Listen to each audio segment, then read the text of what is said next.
Let's get serious for a second. You can talk margins, marketing, and machinery all day long.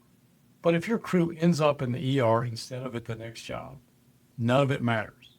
Because safety isn't just about checklists and hard hats. It's not just some OSHA binder sitting in the trailer. It's a direct line to your profitability, your insurance rates, and your future. And that's why we track the safety incident rate, to know whether your job site is productive or just a slow motion lawsuit waiting to happen. So what is the safety incident rate? Well, it's calculated by taking the number of incidents times 200,000 divided by your total labor hours. So let me break that down. Number of incidents is recordable workplace injuries as defined by OSHA. Total labor hours is exactly that, the hours worked across all employees. 200,000, that's a standard OSHA multiplier that represents 100 workers working 40 hours a week for 50 weeks a year. So if you had 3 incidents in a year and your team worked 100,000 hours total, that's 3 times 200,000 divided by 100,000 equals 6.0. That's your safety incident rate. That's way too high. And if that doesn't make you nervous, your insurance company is already sweating for you. Here's a job site analogy. Imagine you're framing a house.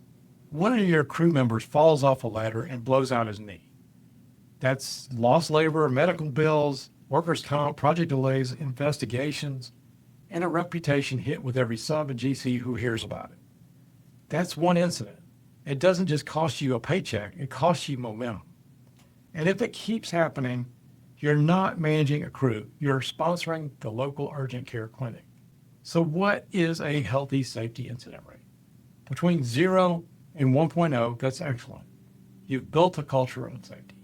Between 1.1 and 3.0, well, that's acceptable, but there's room to tighten up. If it's 3.1 to 5.0, let's consider that a warning. You're getting flagged internally and externally. But if you're over 5, that's a major risk. Insurance premiums will spike. You're one incident away from getting badged. The OSHA average across construction around 3.1. But your goal? Always aim for 0, because behind every incident is a real person and a real cost. So let's take a real contractor example.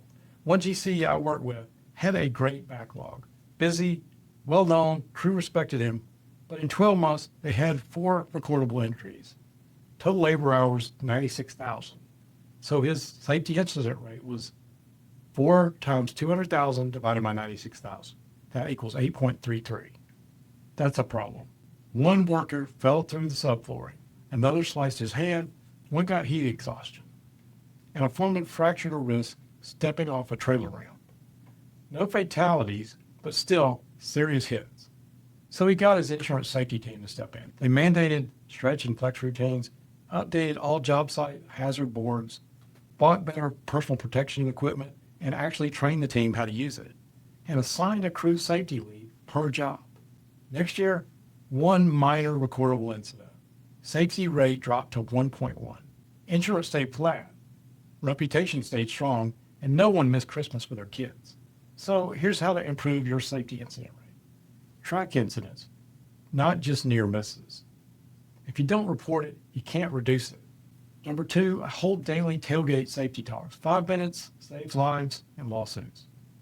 Number 3, invest in safety gear that actually works and fits. Cheap hard hats equals expensive ER bills. Number 4, reward safety performance. Bonus the foreman with 0 incidents. Make it matter.